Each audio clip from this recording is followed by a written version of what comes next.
Pernahkah kamu bertanya-tanya, kenapa sih ada orang yang gampang banget kaya, sementara yang lain udah jungkir balik, tetap gitu-gitu aja? Atau mungkin kamu udah pintar cari duit, tapi entah kenapa uangnya selalu habis sebelum waktunya. Eits, ini bukan tentang berapa banyak gajimu, seberapa cerdas kamu, atau bahkan seberapa besar keberuntunganmu. Ada rahasia yang jauh lebih dalam, dan itu semua ada di psikologi uang. Siap bongkar mitos dan ubah cara kamu melihat kekayaan? Yuk, kita selami bareng-bareng. Hari ini, kita akan bedah tuntas salah satu buku paling mind-blowing tentang uang, yaitu The Psychology of Money. Buku ini bukan cuma tentang rumus investasi atau cara ngitung bunga bank. Lebih dari itu, dia akan membuka mata kita tentang perilaku dan hubungan emosional kita dengan uang. Percaya atau tidak, ini jauh lebih penting daripada sekedar angka-angka di rekeningmu. Dan tenang, kita akan bahas dengan bahasa yang santai, anti pusing, dan dijamin bikin kamu penasaran sampai habis. Pelajaran pertama, tidak ada yang gila. Oke, pelajaran pertama yang super penting, tidak ada yang gila. Seringkali kita heran atau bahkan menghakimi keputusan finansial orang lain, kan? Kok bisa-bisa aja sih dia beli itu? Atau ngapain sih nabung sedikit banget? Nah, buku ini bilang setiap keputusan finansial itu masuk akal bagi orang yang membuatnya berdasarkan latar belakang, pengalaman hidup, didikan, dan lingkungannya. Bayangin gini, ada orang yang masa kecilnya susah banget melihat orang tuanya berjuang setiap hari. Bagi dia, menghabiskan uang untuk pengalaman mungkin lebih berharga daripada menimbunnya di bank. Atau sebaliknya, ada yang sangat trauma dengan kemiskinan. Jadi, dia akan sangat pelit atau takut mengeluarkan uang. Jadi, daripada menghakimi, lebih baik kita memahami diri sendiri. Kenali permainan uangmu sendiri. Dari mana kamu berasal? Pengalaman apa yang membentuk cara pandangmu tentang uang? Ini kunci pertama untuk hubungan finansial yang sehat. Pelajaran kedua, hoki itu nyata. Sekarang, mari bicara soal yang sering bikin kita iri. Keberuntungan alias hoki.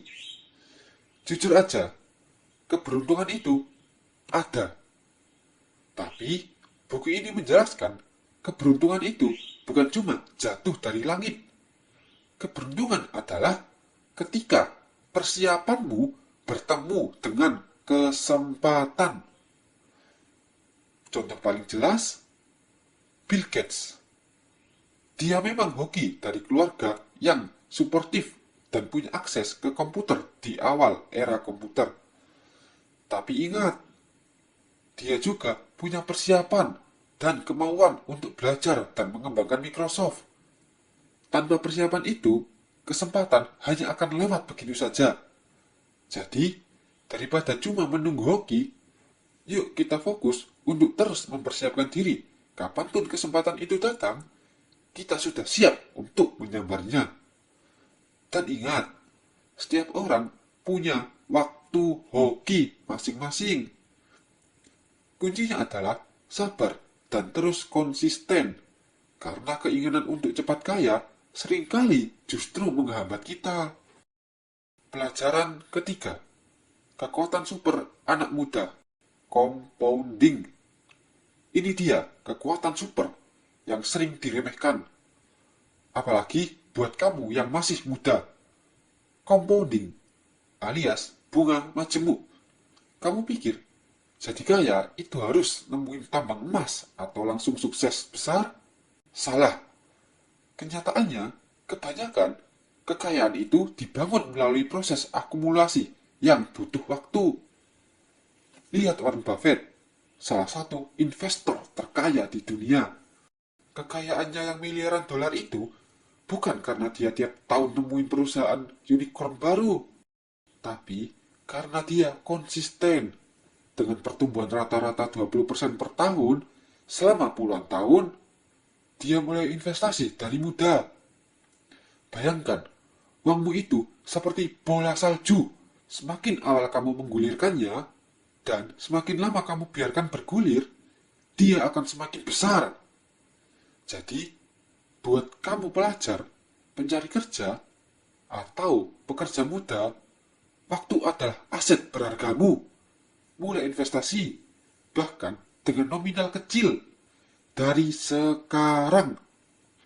Ini akan jadi roket yang melesatkan kekayaanmu di masa depan. Kekayaan yang dibangun perlahan cenderung bertahan lebih lama.